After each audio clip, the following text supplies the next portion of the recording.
નમસ્કાર મિત્રો, અમારી મનની શક્તિ ચેનલમાં આપનું હાર્દિક સ્વાગત છે। જય માતાજી, જય ગુરુદેવ મિત્રો। ચૈત્રી પૂનમના દિવસે આટલું કરજો અને કરજો। માં કુળદેવીમાં પ્રસન્ન થશે, તમને દર્શન આપશે। તમારે માત્ર કુળદેવી સામે આટલું જ કરવાનું છે। તમારા માતાજી જે તમે માનતા હશો, જે તમે પૂજતા હશો, એ તમને દર્શન આપવા આવશે ને આવશે જ।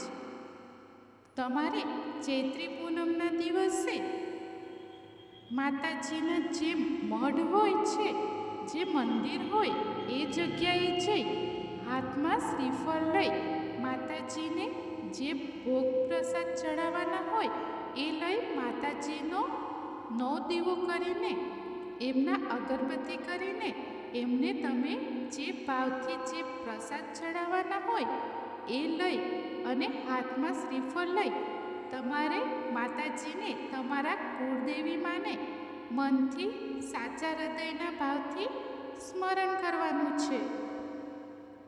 અમારા બાપ દાદાઓએ પૂજેલી, અમારા વડવાઓએ પૂજેલી માં અમારા હજારો ગુનાહ થઈ ગયા હોય પણ માફ કરજે અને ચડતી વેળા લાવજે। માં કુળની માતા કુળને ઉગારજે, કુળને તારજે। માડી તમે જે કરો એ ખરું, તારો તોય તમે અને હે માં મારો તોય તમે। જુઓ દર્શક મિત્રો, કુળદેવી સામે તમે હાથમાં શ્રીફળ લઈ અને ભોગ પ્રસાદ માતાજીને લઈ અને મંદિરે બેસી દીવો પ્રગટાવીને અને માતાજીને જેવા ભાવથી તમે માતાજીને રજવશો, એમને પ્રસન્ન કરશો, એવા જ ભાવથી તમને માતાજી દર્શન આપશે।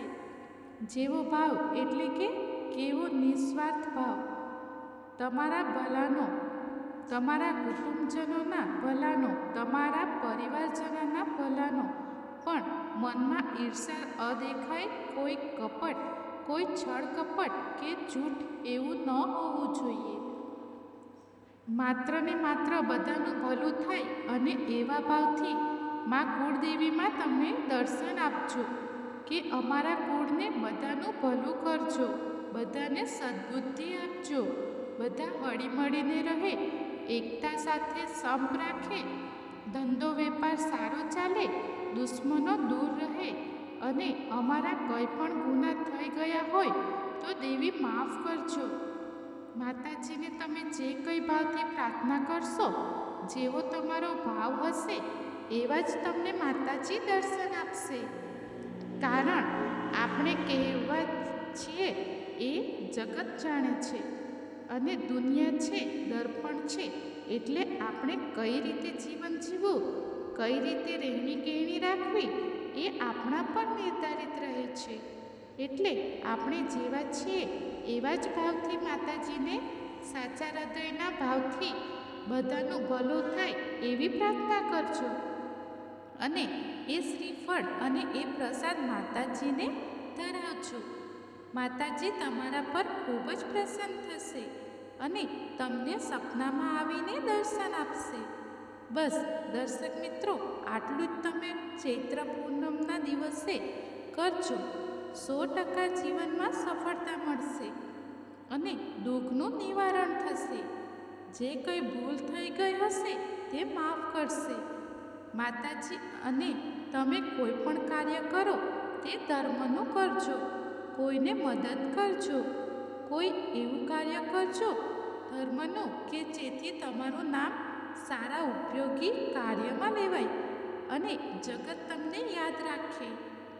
માતાજીનું કાર્ય કરજો, કોઈ ધર્મનું કાર્ય કરજો, કોઈને ખવડાવજો, કોઈને મદદ કરજો।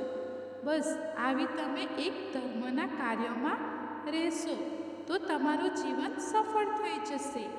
જય માતાજી, ધન્યવાદ મિત્રો।